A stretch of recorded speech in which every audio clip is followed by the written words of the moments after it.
Изјавите на официјална Атина дека Македонија и Грција треба да се придржуваат до времената спогодба без провокации и како што вели министерот за надворешни работи Дора Бакојани без присвојување символи, македонскиот министер за надворешни работи Милошовски ги коментира како вообичаени. До сега не сме добиле некоја таква директна најава. Мислам дека привремената спогодба добро функционира, почитувана од двете страни и очекуваме тоа да продолжи во следните години. Кога се работи за символите, грчкиот народ е многу чувствителен по тоа прашање, вели амбасадорот Теодора Гросомандиу. Се посветува на историјата, што ни значи многу. Ставот на грчката страна е доволно јасен. Би рекла она што го каже и Дора Бакојани. Луѓето од Балканот треба да се посветат на градењето на иднината, а не да се враќаат во минатото.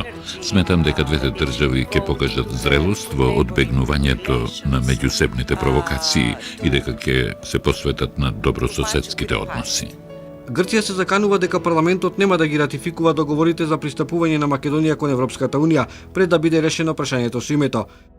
Некои сметаат дека избегнувањето на зборот македонски е одстапка пред притисоците од Брисел, но и итро решение на Груевски. Како и да е, Атина преименувањето на аеродромот го смета за провокација и нарушување на привремената спогодба. Брисел дискретно порачува Македонија да се откаже од името Александар Македонски. Медиумите информираат и за европската турнеја на Бакојани в понеделник во Лондон и во Берлин со единствена агенда да ги информира своите колеги за грчкиот однос кон соседната земја кога се во прашање НАТО и неговите структури. Со еден збор врие од дипломатија на сите страни со сите алатки и методи. Една од нив е историјата на Associated Press добро балансирана, дистрибуирана преку меѓународната евровизиска размена. Представена е хронологијата на проблемот, македонската отстапка за знамето и уставните измени. Снимена е северната грчка област од сите агли, нашиот преименуван аеродром. Се дозна дека Нимиц бил информиран прво дека во врска со разликите околу името Грција веќе си го завршила својот дел од работата со тоа што го прифатила решението од предлогот на Нимиц, значи од неговиот предлог од април 2005 година и дека главниот проблем околу решавањето на ова прашање лежи на другата страна. Дека другата страна е виновна за ќорсококот во кој што се наоѓаме околу надминувањето на овие разлики. Позицијата на владата на Караманлис беше дека нема да дозволи Македонија да влезе во НАТО под уставното име Република Македонија, туку дека тоа ќе мора да го направи под привремената референца бивша или поранешна Југословенска Република Македонија. Во тој период се случи, според мене, една стратешка грешка на Бранко Црвенковски, кој што во тој момент ја обавуваше функцијата председател.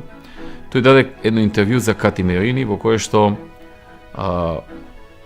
кажа дека тоа нас многу не загрижува, парафразирам, и дека ние сме подготвени, ако треба, и под името поранешна Југословенска Република Македонија да станеме членки на НАТО. И дека Грција нема ништо да добие од тоа. Тоа ги развижи духовите во Атина. Голем дел, односно голем регион од Грција се вика Македонија, што наведува дека соседната земја има и редентистички, мислам, територијални претензии кон нашиот северен дел. Оттаму нам ни се потребни многу одговори за многу нешта. Без тоа соседната земја да не се надева на договор за членство со Европската унија и во НАТО. И мислам дека тоа беше стратешка грешка на Црвенковски. Тоа интервју. Тоа беше директно со прст во очи, вбодување прст во очи на другата страна и укажување дека нас не е засега дали ние влегуваме или не влегуваме под превременото име и така натаму, и ги разгневи да смислат нови работи со кои што ќе се оправдаат пред нивното гласачко тело и истовремено ќе не закочат нас. Анкетата која што грчката влада ја нарача во јули месец 2007 година со прашањето дали да се подржи одлука за покана на ПРМ во НАТО под привременото име. Резултатите од таа анкета покажаа прво дека 61-62% од граѓаните сметаат дека грчката влада никако не смее да подржи една таква одлука. Јас сум целосно против друга земја да го има името Македонија. Ние не преговараме ништо. Македонија е наша, секогаш наша. Присутни се и гледиштата на македонските аналитичари и граѓани. Ние сме обезимени од грчката влада и не само од неа, туку од сите кои ја користат референцата ФИРОМ. Едно од основните човекови права во светот е изборот на националноста. Тој е личен избор кој е поврзан со природата на секој човек. Јас никогаш нема да го прифатам тоа. Мислам дека е апсолутно неприфатливо, нити ни треба Европска унија, нити НАТО доколку го немаме сопственото име. Macedonia is Macedonia and I think that Македонија е Македонија. Ние сме Македонија. and that's all. We are Macedonia. Како и да е, очите на Македонија и на Грција деновиве сигурно ќе бидат свртени кон Њујорк, иако и едните и другите не очекуваат спектакуларни поместувања. До февруар-март, иако уште малку, сепак има време. На 7 јануари, на граничниот премин Блаце, беше запленето рекордно количество дрога при прекинување на шверцерски синџир од Јужна Америка кон Европската унија. Македонската полиција заплени кокаин тежок речиси половина тон, чија вредност се проценува на близу 100 милиони евра. Иако овие заплени се представуваат на вистина голем успех и Министерството за внатрешни работи треба да биде гордо за истите, тоа е уште еден доказ дека борбата против трговијата со дрога и натаму продолжува, таа е бескрајна. За нас како Министерство за внатрешни работи искуството кое Соединетите американски држави го имаат е исклучително значајно и во спроведувањето на реформите, но и во јакнење на капацитетот на нашата институција во глобалната борба против организиран криминал и тероризам.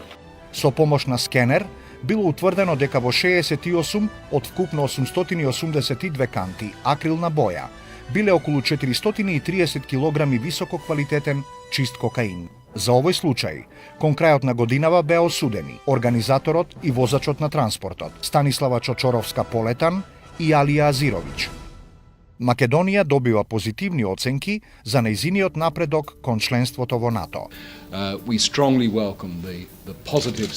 Ги поздравуваме позитивните реформски чекори во одбраната, мерките кои ќе се преземат во судството и кон економскиот прогрес. Тука сме да ја охрабриме и да ја потикнеме имплементацијата на реформите во духот на европските заложби. Во НАТО нема да членуваат само одбраната и армијата, туку целата земја. Затоа е потребна здрава власт и опозиција, а круцијална е борбата против криминалот и корупцијата. Македонија е исправена пред најсериозната шанса да добие покана за членство во НАТО. И мислам дека од месец на месец таа шанса станува се попотврдена. Македонија направи исклучителен напредок во економијата и во борбата против корупцијата и е пример за регионот како мултиетничка демократска земја.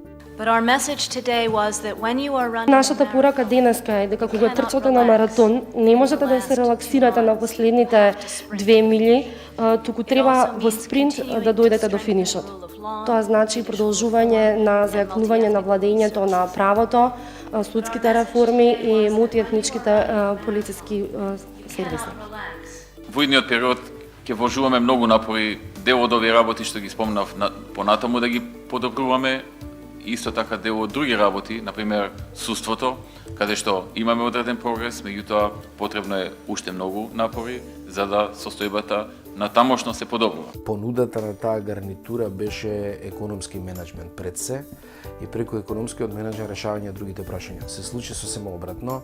Добивме етно-македонски национализам од прилично лош палеолитски тип, значи не ни успешен. И заглавивме на меѓународен план и постојано паѓаме од 2006 навака. Паралелно на сите економски активности и активностите поврзани со борбата против криминалот и корупцијата, неуморно работевме и на исполнување на нашите обврски реформи и модернизација поврзани со членството во НАТО. Бевме цврсто решени сите потребни обврски, реформи и модернизација да ги исполниме до наредниот самит во 2008 година, за тогаш да ја добиеме поканата и да станеме членки. Нашата држава ги прави сите напори и се што е во нејзини можности, особено во безбедносниот сектор, значи ги направи сите реформи, според тоа треба да очекуваме да ја добиеме поканата. Исто така треба да бидеме свесни дека тоа е политичка одлука. И они велеа, нас не ни е важно само армијата да ја подготвите, важно ни е да имате добар политички систем, да имате нормален политички диалог, да имате добро судство, да имате добри закони во делот на администрацијата и поефикасна администрација и ред други работи, дури делови во економијата, да речеме. се зборуваше за тоа дека ние ќе ја добиеме посакуваната покана. Меѓутоа, таа покана и нашето евентуално членство во НАТО не значеше нешто што ние не го заслуживме со својата работа и дека тоа беше награда за нешто друго, напротив.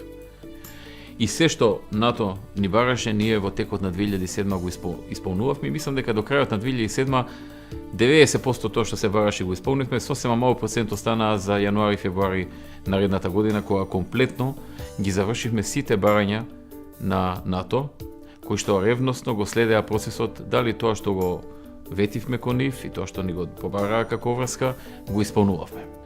Тоа евентуално членство во НАТО ќе беше врв на сето она што ние во изминатиот период го направивме, да покажеме дека сме подготвени со исполнувањето на потребните стандарди и покажувањето на нашиот сериозен партнерски однос кон НАТО, дека заслужуваме да бидеме полноправна членка на НАТО. Веќе на 14 мај средба меѓу председателот на Грција Каролос Папулјас и австрискиот председател Хајнц Фишер во Атина. Од средбата е пратена порака дека позицијата на владата на Македонија во врска со името со сигурност ќе има влијание врз развојот на односите на земјата со Европската Унија и НАТО. Слободно може да истакнам дека сме се повеќе уверени дека нема земја членка на НАТО која не посакува да не види како еден кандидат подготвен за покана и за полноправно членство. Ние сме сведоци на еден зголемен активитет на грчката дипломатија, која што користи приликата пред упатувањето на поканата до Република Македонија за членство во НАТО, да ги постави своите барања, кои што слободно можеме да ги наречеме уцена.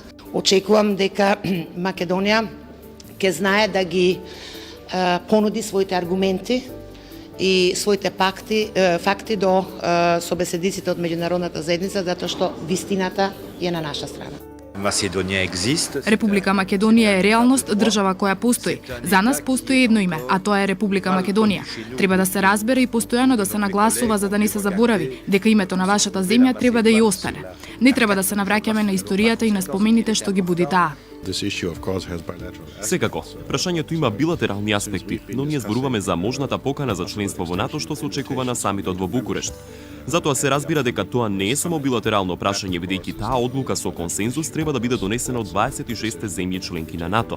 Ние како држава треба да го извлечеме како заклучок, како поука, е дека не треба да има повеќе импровизации, не треба да има влечкање на работите и не треба да има оставање на работите до пола завршени. Истото сценарио се повторува. За грците, македонската влада не е конструктивна. За странски дипломати и државници, прашањето околу разликите во врска со името на Македонија е билатерално прашање. Наше право и должност и обврска како влада и мене како премиер ние да се бориме за задржување на нашето уставно име, Република Македонија, името кое што целиот народ во Република Македонија го посакува. И тоа е наша задача, наша обврска и во тој правец ќе се стремат и сите наши напори, независно дали ќе се интензивираат или ќе се забават или што и да се случи. На 24 мај, со акламација од 192 земји членки на Обединетите нации, поранешниот министер за надворешни работи на Македонија, доктор Срџан Керим, беше избран за председател на 62-то заседание на Генералното собрание на Обединетите нации. Доктор Керим, дозволете да ве уверам дека ја имате мојата целосна поддршка во овој транзиционен период, за да се соочиме со реформите и со предизвикот што ја чека светската организација. Ова на Македонија е втор пат да председава со Генералното собрание на светската организација. Освен што е сатисфакција за земјата, представува и големо признание за Керим, кој како министер за надворешни работи, но уште повеќе како македонски амбасадор во Обединетите нации, лично учествуваше во групата за реформи на големото семејство на народите. Сите граѓани на Република Македонија, сите македонци, нашата цела држава треба да биде горда на овој настан, бидејќи во меѓународната заедница поголемо признание и нема. Македонија доби признание за незината политика на мир и стабилност и за почитување на вредностите врз кои почиваат Обединетите нации. Уставното име на Република Македонија беше отпечатено и на говорот на Керим по повод неговиот избор. Со превземање на претседувањето со 62-то заседание Македонија доби многу на престиж и ја зајакна својата меѓународна позиција и улога воопшто. 22 јуни. Извештај на УНДП. Повеќе од половина од испитаниците се уверени дека владините мерки ќе донесат подобрување на економската состојба и на животот во Македонија. Според извештајот, владата, премиерот и владеачките партии уживаат висок степен на доверба. ВМРО ДПМН е 27% од гласовите. СДСМ 6,3% од гласовите. Најголема доверба во ВМРО ДПМН искажале менаџерите. Знаете, ако правите економски реформи на искрен начин, рейтингот не можете да го дигнете, природно не можете да го дигнете многу високо, заради тоа што економските реформи по својата биолошка дефиниција се болни. Прво, граѓаните почувствува еден нов однос кон работите. Имено, владата успеа да го наметне својот имидж дека е сериозна во однос на решавање на проблемите на граѓаните, генерално. 2007 година беше најсилната економска година до сега во Република Македонија од денот на независноста до сега до 2011 година. Економската програма на ВМРО ДПМН во 2006 година ја оценувам како многу добра, да не речам и одлична. Значи, јас сум ја читал неколку пати, тоа е тоа, како велат by the book. Целосната атмосфера беше реформистичка, беше одење напред, беше достание со тие политички препирки и расправи на политички теми. Значи, целосната јавност во Република Македонија беше оптимистичка и насочена на економски раст и на реформите. И приватниот сектор брзо реагираше на тие промени, пред се би рекол на воведувањето на рамниот данок. Данокот на добивка и персоналниот данок на доход се намалија на 12%, а веќе од 2008 година на 10%. Со пониски даночни стапки оставивме повисоки даночни приходи од 20% во споредба со претходната 2006 година. Прво од причини што многумина што не плаќале даноци почнаа да ги плаќаат, и затоа што се ниски, и второ затоа што се зајакна даночната дисциплина. Од Doing Business бевме карактеризирани за четврти, бидејќи се сменија многу, тоа е она што ви го кажав на почетокот, се олесни, најмногу се олесни процедурата за отварање на ново претпријатие. Значи, таа се скрати и мислам дека изнесуваше околу 2 дена или така нешто, не сум сигурен, сега не ме држете за збор. Значи, сите тие категории во Doing Business, што критериуми кои што влегуваат во оценувањето на Doing Business, кај нас беа подобрени. Целиот тој деловен амбиент, сите тие даночни олеснувања, сите тие мерки кои што допринесуваат за добро работење и остварување на профит во бизнисот, беа подобрени и затоа ние влеговме на 4-то место во Doing Business, во извештајот на Doing Business. Сега престои предизвикот да тој тренд се одржи и да понатаму продолжуваме да бидеме како земја реформатори. There's a place in Europe with a tradition of excellence. 0% tax on retained earnings, 10% corporate and personal income tax, skilled workforce, 430 euros average gross monthly salary, macroeconomic stability, excellent infrastructure. Владата започнува кампања за привлекување странски инвеститори. Инвестирајте во Македонија, нов бизнис рај во Европа. Тоа беше година кога ја започнавме и познатата кампања Invest in Macedonia. Таа кампања имаше и економски ефекти, финансиски и економски ефекти во поглед на привлекување на инвеститорите, но за нашата земја имаше и значајни политички ефекти во насока на промовирање на земјата пред светот, бидејќи инвеститорите или луѓето што читаат Financial Times, Herald Tribune, New York Times или следат CNN, Fox и други канали каде што одеа нашите реклами, се исто така влијателни луѓе. И што е најважно, и домашните фирми почнаа да инвестираат во нови капацитети, нови погони. Значи имавме преку половина милиарда евра странски директни инвестиции таа година. За споредба, просекот во претходните 16 години од независност на Македонија изнесуваше нецели 100 милиони евра годишно. Банкарскиот джин Societe Generale експресно добие виза за преземање на Охридска банка од Охрид. Гувернерот Петар Гошев даде согласно Societe да се стекне со мнозинскиот пакет акции, односно да се реализира веќе договорената купопродажба на контролниот пакет акции. Влезот на Societe во домашниот банкарски систем е потврда дека е создаден амбиент прифатливи за најголемите светски банкарски брендови, се вели во соопштението патен од Народна банка. Гувернерот очекува заекнувањето на конкурентноста во банкарскиот сектор да зголеми понудата на поевтини банкарски производи и услуги за граѓаните и за компаниите.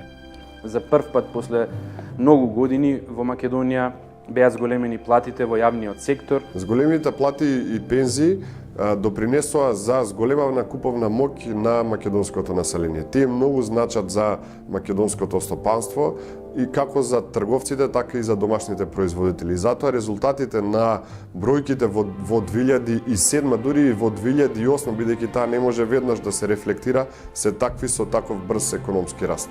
И со таков зголемен, не само брз економски раст, тие не може толку да се видат на брзиот економски раст, како што може да се видат на зголемено ниво на тргување на македонскиот пазар. За само 2 години, некаде до почетокот на светската криза во октомври 2008, успеавме да намалиме 5% поени невработено. Значи од скоро 37 на под 32, негде 31,7. Со тоа што ВМРО доведе до една фискална дисциплина веднаш или една година по стапувањето на власт, тој еден од најхрабрите потези на тогашната влада беше враќањето на долговите на ММФ. По поглед на враќањето на долгот на владата кон ММФ, всушност ми се чини дека владата сакаше да направи тактички маневар и да постигне одредена цел, а таа цел, како што бевме информирани, е да всушност покажеме кон светот дека не сме задолжена земја и тоа да даде еден како импулс за странските директни инвеститори да може да гледат Македонија како една земја која што може да си ги враќа долговите и дека е стабилна, дека нема задолжување и слично. Дека не ни требаат задолжувања и ММФ, кој ние стопанствениците го карактеризиравме како неповолен за македонската економија, бидејќи диктираше одредени насоки или одредени правци со кои што ние мора да се носиме и големи даноци. Друго, да не забораваме дека во тоа време ММФ беше во поголема криза. И ММФ наместо да биде стимулатор на економиите, ММФ највеќе беше кочничар. Јас и лично имав написи и давав и референции до медиумите за тоа дека ММФ премногу влие на одлуките и не се донесуваат квалитетни одлуки за развојот на земјите, посебно за малите земји. И дури и чинот на отплатата на долговите, колку и да звучи национално гордо дека сте му вратиле на ММФ долгови, не може да биде тоа економска реформа, заради тоа што, како што можете да видите, пред некој месец ние повторно се задолживме. Од една страна, викаме, можеби се направило трошок, што се дале, вратиле парите, потоа се зеле повторно, па можеби со некоја повисока. Меѓутоа, ефектот е постигнат, маркетиншки за Македонија, кој што исто така кошта пари, вака добиваш бесплатно. И второ, тоа што одеднаш немаш стеги од одреден тутор, и ти овозможува да малце воведеш некои мерки кои што не се популарни за ММФ, а може да бидат добри за македонската економија. И прв пат граѓаните на Македонија видоа дека не мора ММФ да е нон-стоп зад нас, за да имаме успешна економија и успешни реформи, и дека тоа можеме да го правиме и со собствени сили.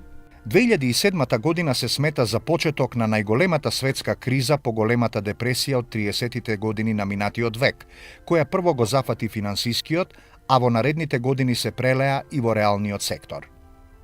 Причина за кризата е падот на вредноста на пазарот на недвижности во Соединетите Американски држави во 2006 година, што подоцна ќе доведе до колапс на неколку дотогаш реномирани финансиски институции. На така наречениот секундарен хипотекарен пазар, неколкукратно се намали вредноста на обврзници и хартии од вредност, кои зависеа од цената на недвижности во Соединетите држави, а во кои глобалните банки и институционални инвеститори претходно имаа инвестирано стотици милиарди долари. Сепак, ефектите од случувањата во САД не се почувствуваа веднаш врз реалната економија, туку една година подоцна, во последниот квартал на 2008 година. Успеавме да ги надминеме барем оние, ние ги нарекуваме опортунистички обиди, некој да заработи во таа ситуација, користејќи ја таа општа психоза дека цените немаат каде да одат понатаму, одошто да растат. Веќе во ноември, хрватскиот бренд од млечната индустрија, компанијата Дукат, инвестираше во Идеал Шипка, што овозможи забрзан развој на производството и пристап кон нови пазари.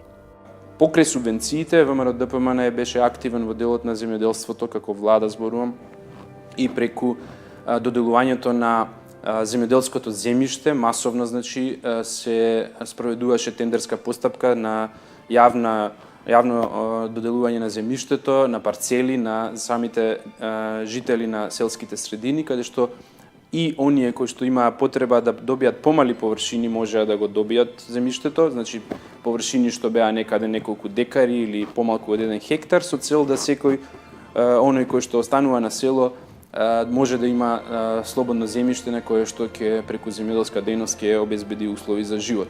Истата година, со посредство на хрватската компанија Агрокор, започна организиран извоз на земјоделски производи од Македонија во Хрватска.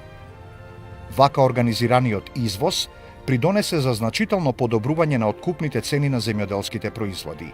Така да како еден сет на политики за земјоделството, тоа донесе крупни промени во земјоделскиот сектор и тие промени се почувствуваа преку постојан пораст на извозот и откупот на земјоделски производи од Република Македонија и зголемувањето на девизите што по тој основ Република Македонија ги остваруваше. На 25 јуни, со одлука донесена од страна на Советот на општина Центар на Камениот мост, свечено беше откриена спомен плочата на македонскиот војсководец Карпош, кој во 17-тиот век го предводел големото македонско сенародно востание против отоманската власт во Македонија. Елегија за тебе, најново филмско остварување посветено на основоположникот на современата македонска литература, Кочо Солев Рацин, неговата интима, неговата вистинска инспирација и длабокиот поетски порив за создавање. Несекојдневен и моше пристапен начин на комуникација преку поезијата и емоционалната енергија, со многу ефекти и чувство за дилемично прекажување на настаните. Символичен настан на денот на смртта на Рацин со многу гости, гламур, огномет и задоволство кај присутните. Се работи за одличен филм, според моето мислење. Се гледа дека со многу малку средства извлечено е многу од екипата, од она што може да се направи како мајстор во овој филм. Коста Солев Рацин е, според моето мислење, најдобриот македонски поет на сите времења до сега. Кај присутните филмот остави дилема дали Рахилка Фирфова е вистинската љубов на Рацин или пак тоа е до неодамна таинствената Невенка Вујич. У филмот се работи за антологија на болката, онаа вистинска муза Невенка Вујич, која што досега во ниту еден момент, дали од политички причини или од не знам каква запакувана историја, не е објавено незиното име. Многу се силни сцените во филмот. Пријатно сум изненаден од Стевков. Публика што вечерва го следеше, мислам дека дишеше со филмот.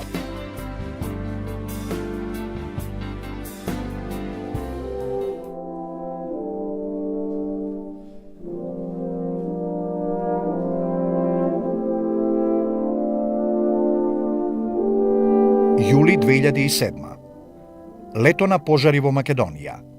Беснеат пожари во повеќе региони. Гореше Галичица. Со пожари беше зафатено Кочанско, Куманово. Се ангажираа сите единици за гаснење пожари, сите вработени во шумските стопанства, локалното население. Премиерот се стави во првите редови на борба со пожарите. Се бараше помош од сите пријателски држави.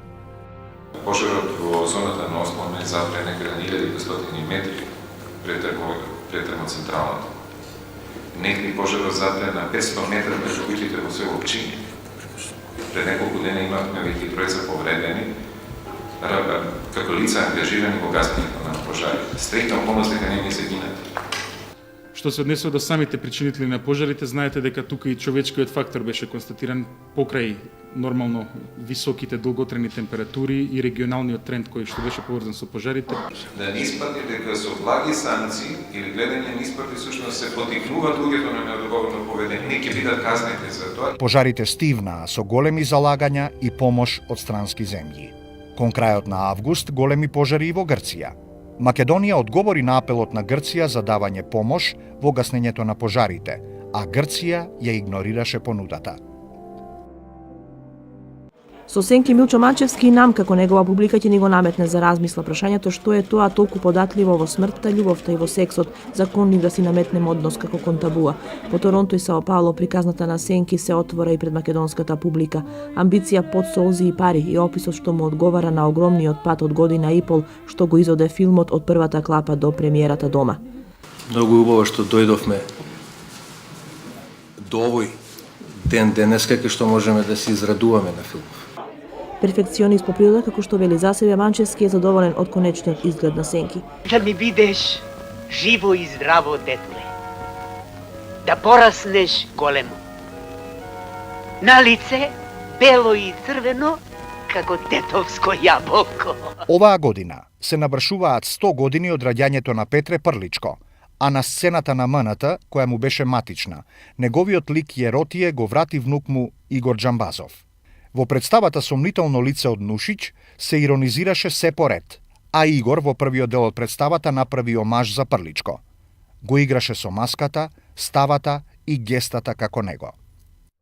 Истражен судија од основната скопска единица денеска поднел барање за спроведување истрага против ВБ, поранешен висок функционер во Министерството за одбрана, како и за Митре Петковски од АД МЗТ ФОП, кој веќе е во притвор.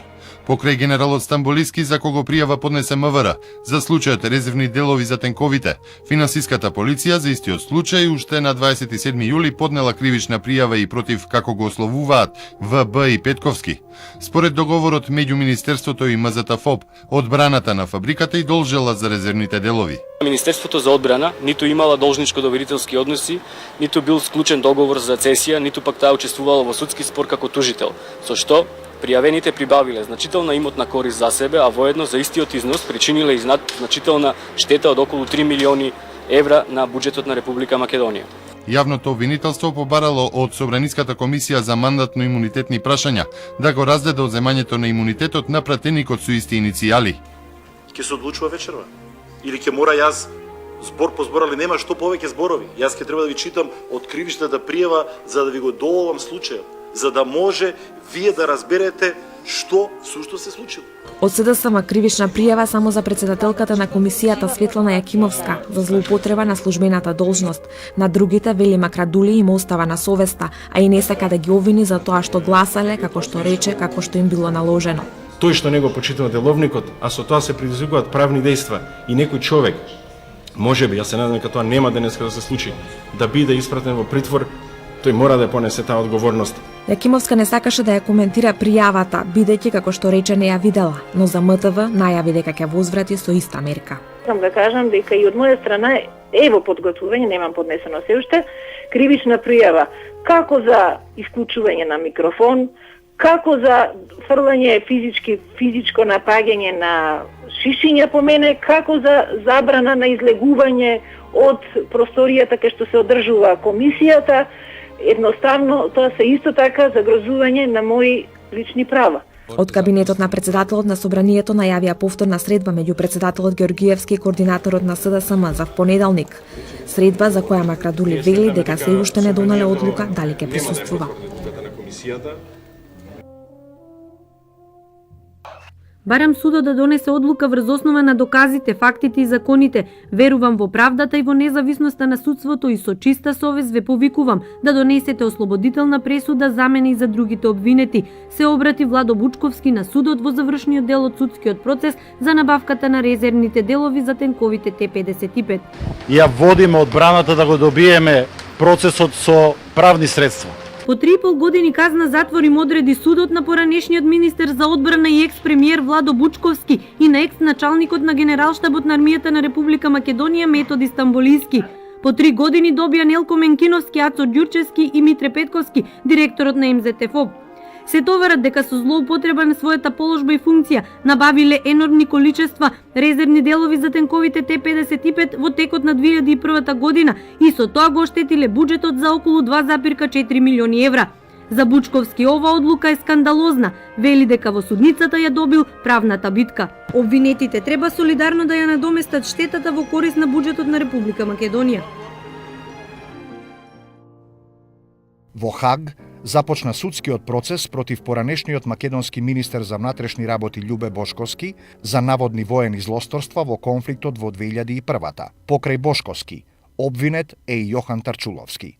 Шевенинген е дел од Хаг, познат по Мадуро Дам и Холанд Казино, но повеќе е познат по Хашкиот трибунал. Од тука верувам дека кај граѓаните кои будно го следеа ова судење остана едно чувство на недовршеност на тој процес со оглед на тоа што другите случаи беа вратени во Република Македонија и барем до денешен ден се уште е непознат нивниот исход. Не можете вие да го спорите стручниот или легитимитетот на тој суд, затоа што тој е суд на Обединетите нации. Обвинителството и одбраната ќе имаат приближно изброј сведоци по 96, а доказната постапка и на одбраната би траела околу 11 недели. Ова предмалку го потврди и адвокатот Антонио Постолски. Тој и неговите колеги се надеваат дека ќе има ослободителна пресуда, а својата одбрана ќе ја фокусираат на доказите дека во Македонија во 2001-та се случил терористички напад и оти биле пресувани процедурите на војувањето согласно законите.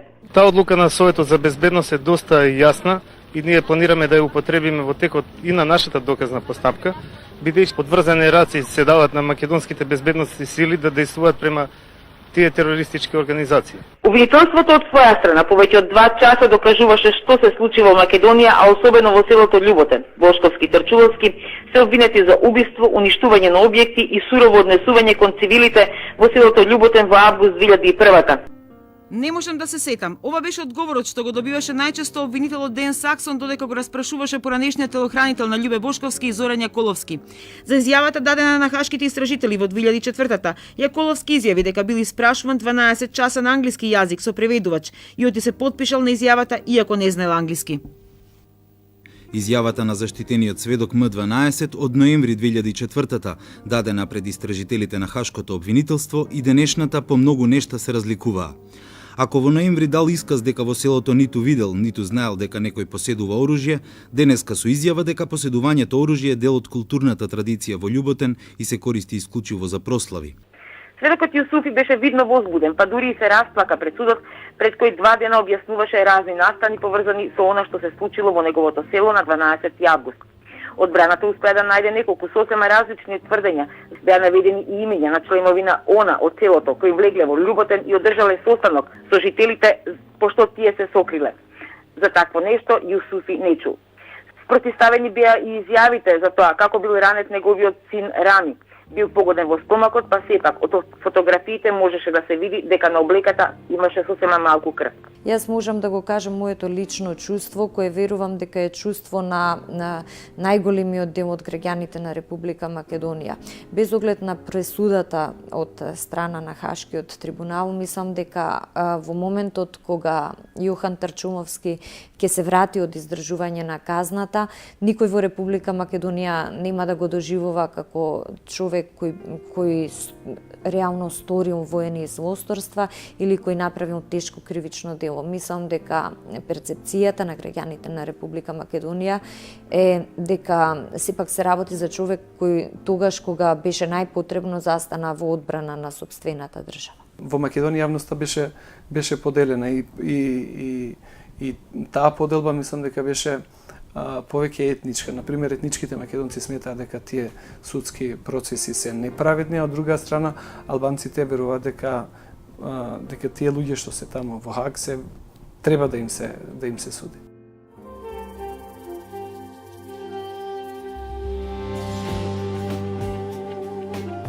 Да можам бар да се разбудам во свет на љубовта, без стари долгови и тие се ништа во чекор што ме демеја. Да можам бар да те прегрнам, да не се сеќавам на студој есенски оние патила што токму нас не следеја. А мојов живот игри без граници, уморна приказна, скинати страни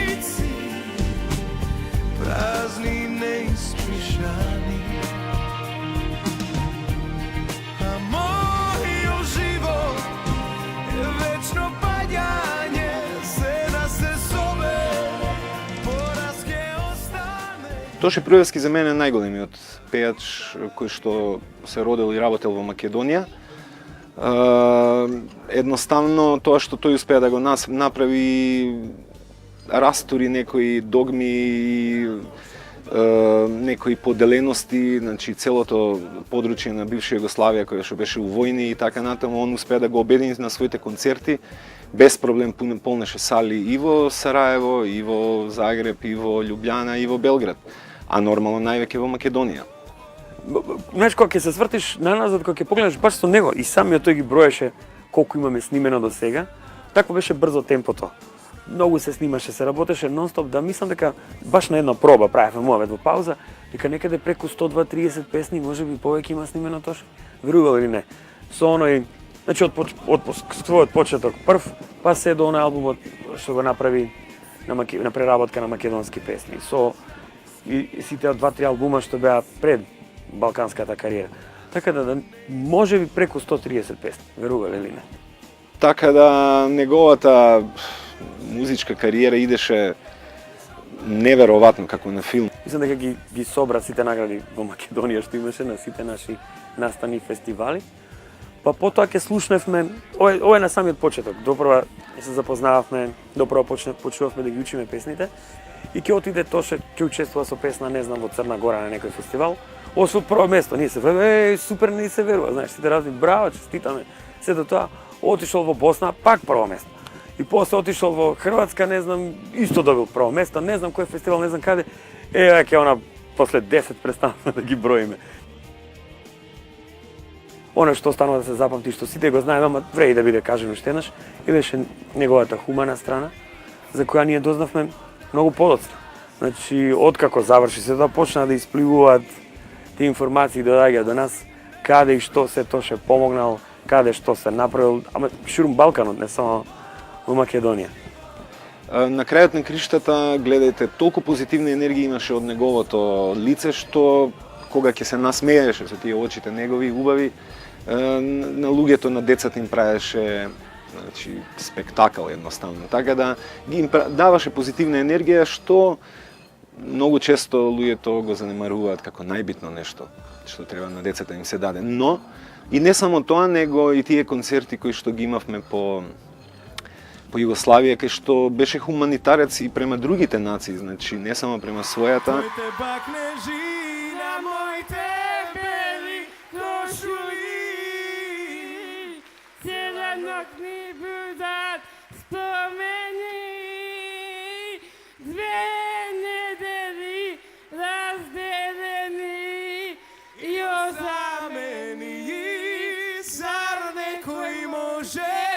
Да те замени.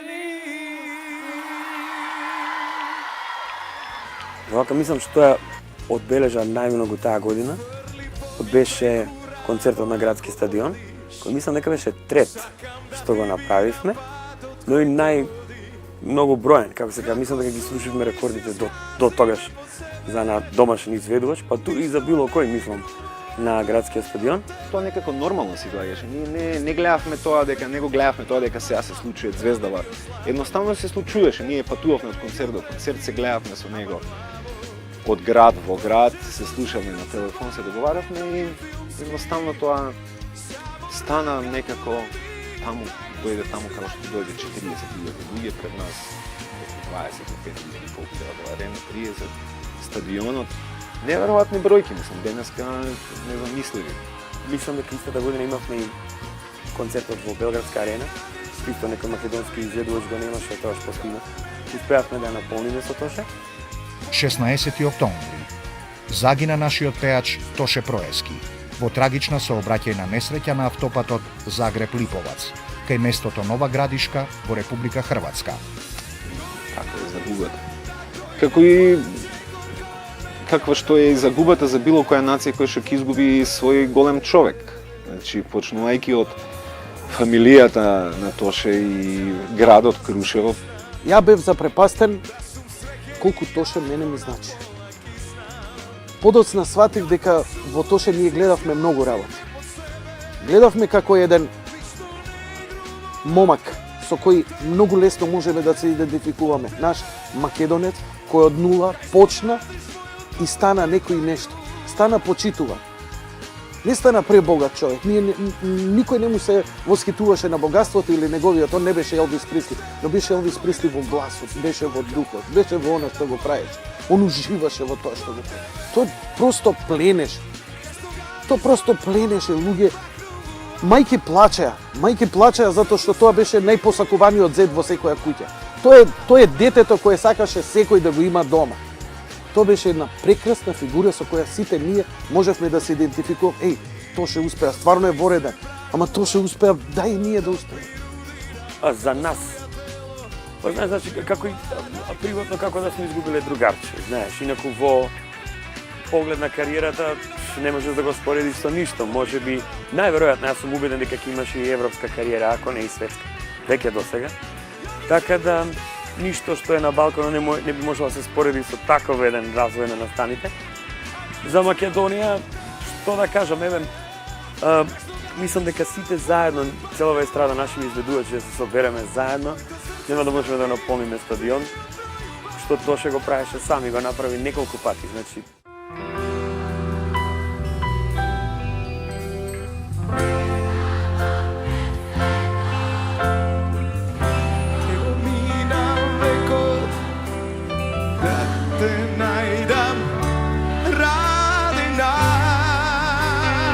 Dajte mi silno.